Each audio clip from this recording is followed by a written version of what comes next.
Mesdames et messieurs, bonjour et bienvenue à ce nouveau numéro d'une demi-heure pour convaincre. Aujourd'hui, nous recevons le secrétaire général du Parti socialiste, M. Ousmane Tanor Dieng.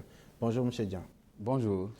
M. Ousmane Tanor Dieng, vous avez récemment sorti une déclaration dans laquelle vous représentez le président Abdoulaye Wade sur un tableau pas du tout reluisant et vous utilisez Abdoulaye Wade au lieu du président Abdoulaye Wade. Est-ce que cela veut dire que vous êtes toujours dans la logique de la contestation de sa victoire?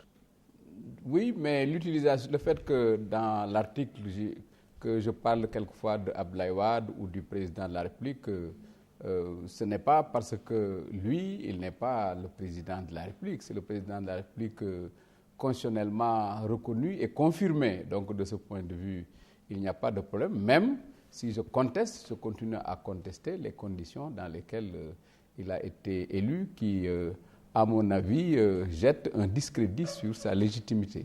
Alors pourquoi est-ce que vous avez attendu tout ce temps-là pour sortir cette déclaration? Non, la déclaration d'ailleurs, elle ne vise pas ni Abdoulaye Wade, ni le Sénégal en tant que tel. Cette déclaration fait suite à un constat que j'ai fait ces derniers mois et ces dernières années. Parce que j'ai constaté que de plus en plus, il y a des conflits récurrents. C'est ce qui s'est passé au Tchad, c'est ce qui s'est passé au Kenya. C'est la même chose qu'on a vu sous une forme différente au Zimbabwe. C'est aussi au Sénégal après les élections. Et j'ai noté qu'au niveau de ces pays-là, la cause principale des troubles qu'on a observés, c'est à la suite d'élections contestées. Et c'est pourquoi j'ai indiqué que de ce point de vue-là, on observe une régression du point de vue de l'évolution démocratique et ça m'a servi de prétexte un peu pour analyser de manière plus générale l'état de la démocratie en Afrique et d'essayer d'en tirer un certain nombre de conclusions et de faire un certain nombre de recommandations. On a aussi noté une radicalisation dans votre discours. Est-ce que cela veut dire que vous rompez maintenant avec la méthode républicaine pour s'opposer? Non, justement, je crois que c'est le gouvernement du Sénégal qui s'est ressaisi et qui a compris que le prétexte qui avait été souvent utilisé, risque de trouble à l'ordre public, était un prétexte fallacieux et que lorsqu'on laisse les Sénégalais, que ce soit les syndicats, que ce soit les partis politiques, que ce soit la société civile, profiter librement de leur droit à manifester, il n'y a aucun trouble. Et la marche que nous avons organisée l'a prouvé largement.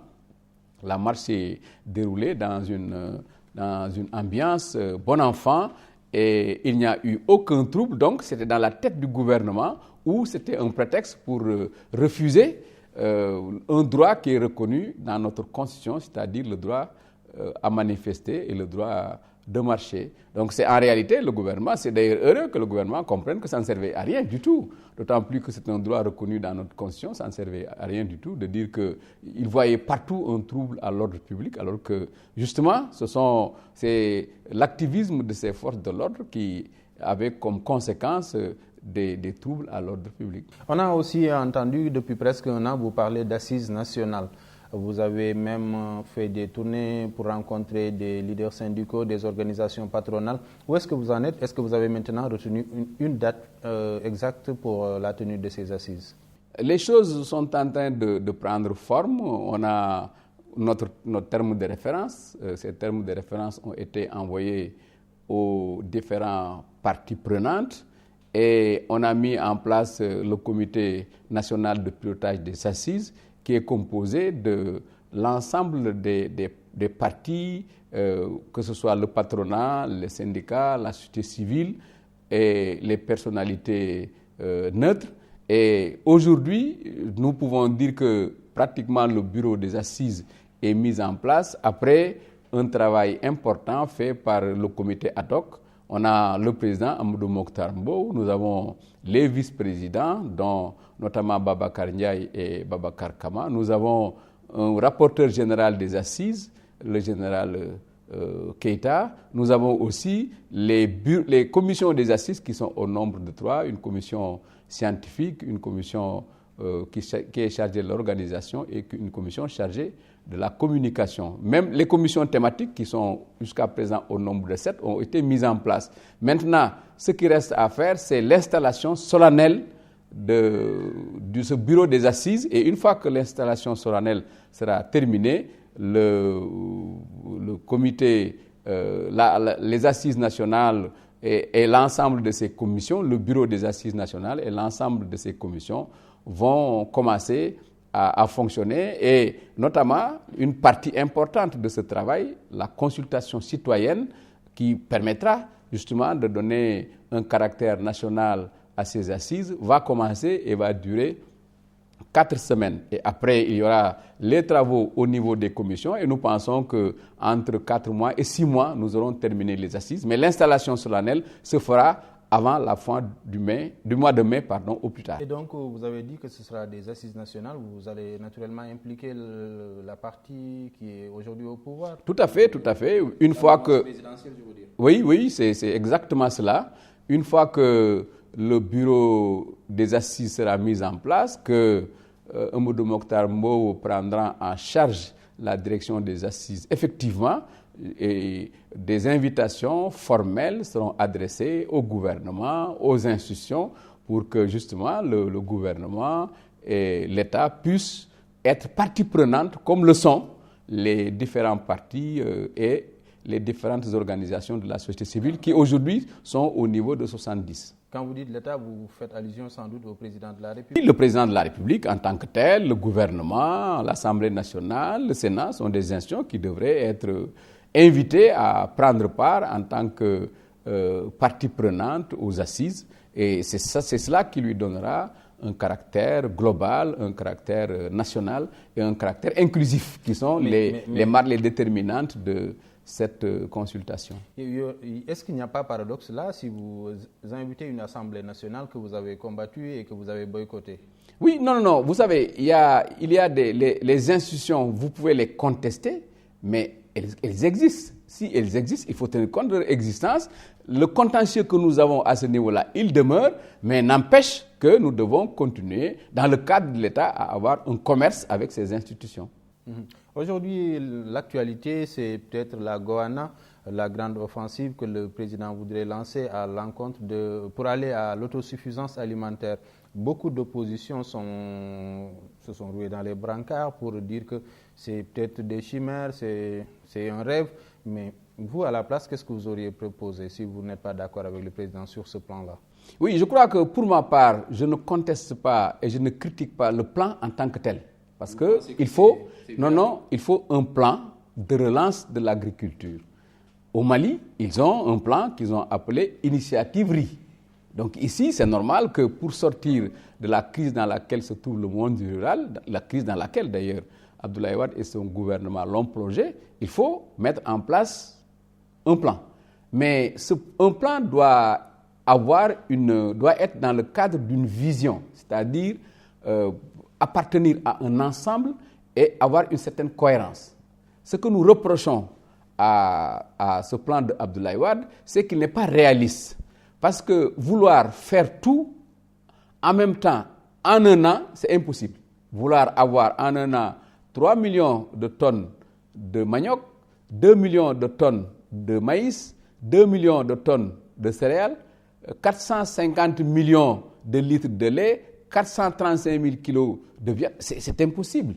Parce que simplement, lorsque Abdoulaye Wade avait choisi de mettre l'accent sur une spéculation, par exemple le maïs, pour un an, il avait dit que son objectif était d'avoir 1 million de tonnes par an. Au résultat, pendant plusieurs années, il n'est pas arrivé à dépasser les 200 000 tonnes. Pour le manioc, c'est encore pire. Et parce que là, c'est autour de 12% le taux de réalisation.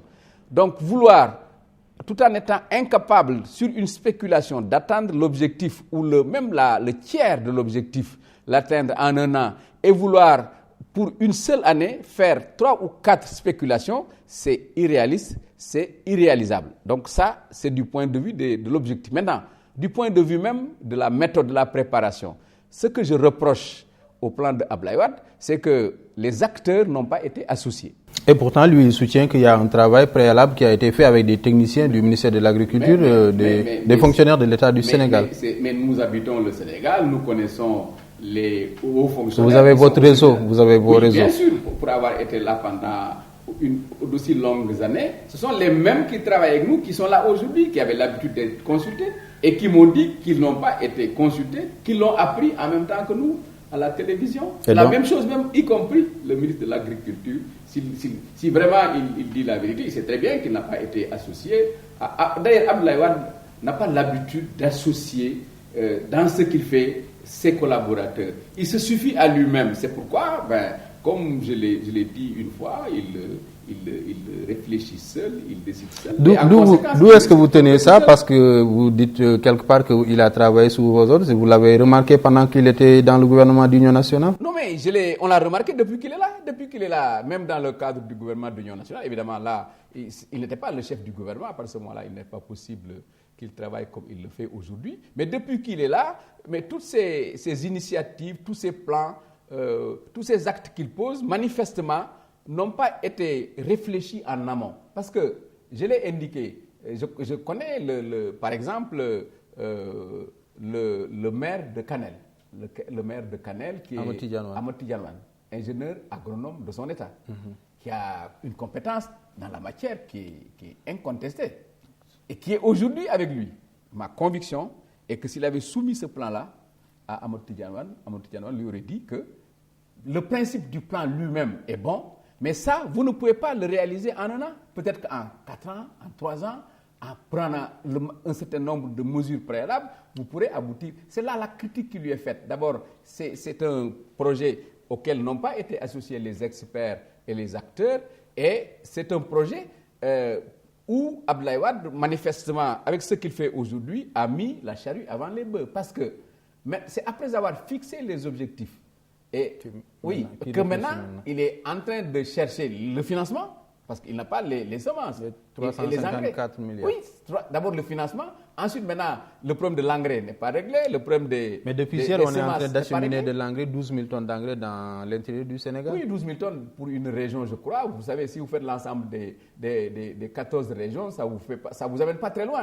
De sorte que, de ce point de vue-là, manifestement, Abdoulaye Wade, comme d'habitude, est trop pressé. Il va aller plus vite que la musique. Ce n'est pas possible. Il faut qu'il fasse les choses dans un délai raisonnable, bien étudié, une fois de plus, en associant les experts, en associant les acteurs. Ce qu'on attend d'un président de la République, c'est qu'il s'occupe de l'essentiel.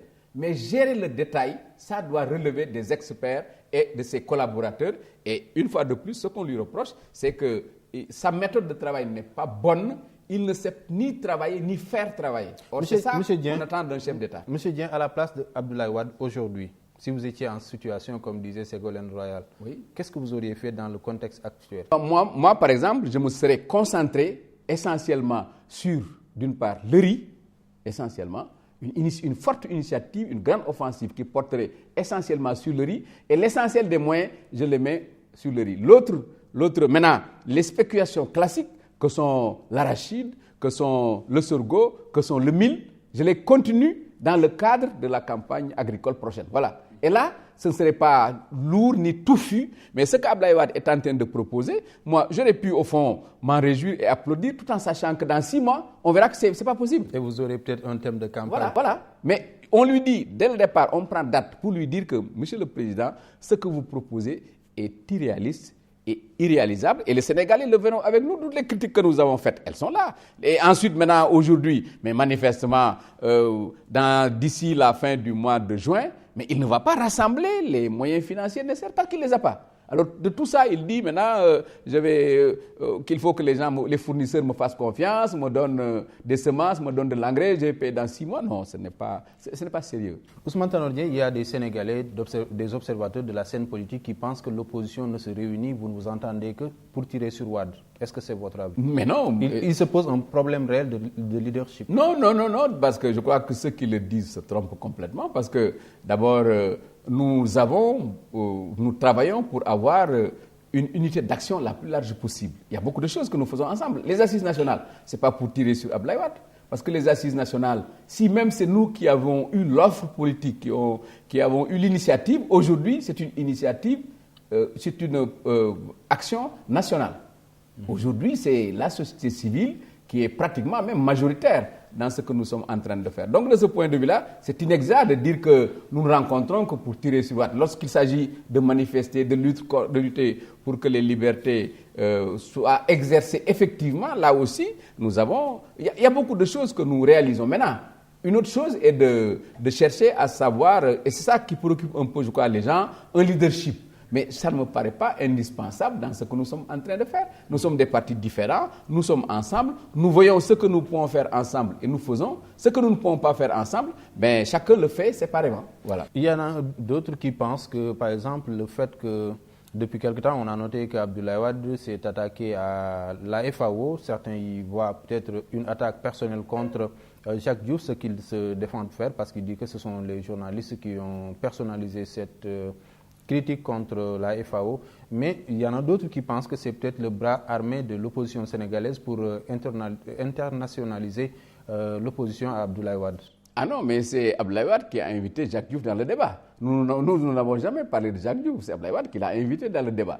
Et vraiment, le raisonnement d'Abdoulaye Wade est un raisonnement particulièrement curieux. C'est comme si on disait que je ne m'attaque pas au Sénégal, je ne m'attaque pas à Abdoulaye Wade, mais je m'attaque au Sénégal. Alors qu'Abdoulaye Wade est le président de la République du Sénégal. Ça ne tient pas debout. Quand on critique ce qui se fait au Sénégal, la politique qui est menée, ben manifestement, vous vous attaquez à celui qui mène la politique. C'est la même chose pour la FAO. Donc, en réalité, et c'est comme ça que, Jacques Diouf l'a compris. Deux, c'est comme ça que les collaborateurs d'Abdoulaye Wade l'ont compris. Parce que les collaborateurs d'Abdoulaye Wade, dès qu'Abdoulaye Wade lance une idée, eux, ils foncent tout droit. Et vous les avez vus attaquer vraiment frontalement Jacques Diouf. Donc je veux dire que cet argument ne tient pas. Maintenant, c'est bien qu'il essaie de redresser, de rectifier en faisant une distinction entre Jacques Diouf et la FAO. Ce que je veux dire et préciser, c'est que la FAO, comme l'Organisation des Nations Unies, comme tout le système des Nations Unies, fait l'objet de projets de réforme, de critiques, et des groupes sont mis en place pour réfléchir à une réforme, à une rationalisation des Nations Unies, du système des Nations Unies, donc de la FAO. Ce débat qu'Abdoulaye Wade pose, il est en cours au sein de la FAO. Il y a même beaucoup de travail qui a été déjà fait pour améliorer le fonctionnement de la FAO. Certains pensent même que Jacques Diouf est peut-être un socialiste et qu'il pourrait même être votre candidat en 2012. Qu'en est-il? Oui, ça c'est des spéculations. Jacques Diouf aujourd'hui est à la tête de la FAO. Il est en train de faire du bon travail. Je crois qu'il faut le laisser faire ce travail-là. Et maintenant, une fois qu'il aura fini son mandat en tant que citoyen sénégalais, s'il veut être ici ou là, s'il veut être candidat quelque part, bon, ça, c'est son choix. Et je crois que... Non, ce n'est pas un militant. Non, il n'est pas détenteur d'une carte du Parti socialiste. Et ce qu'on attend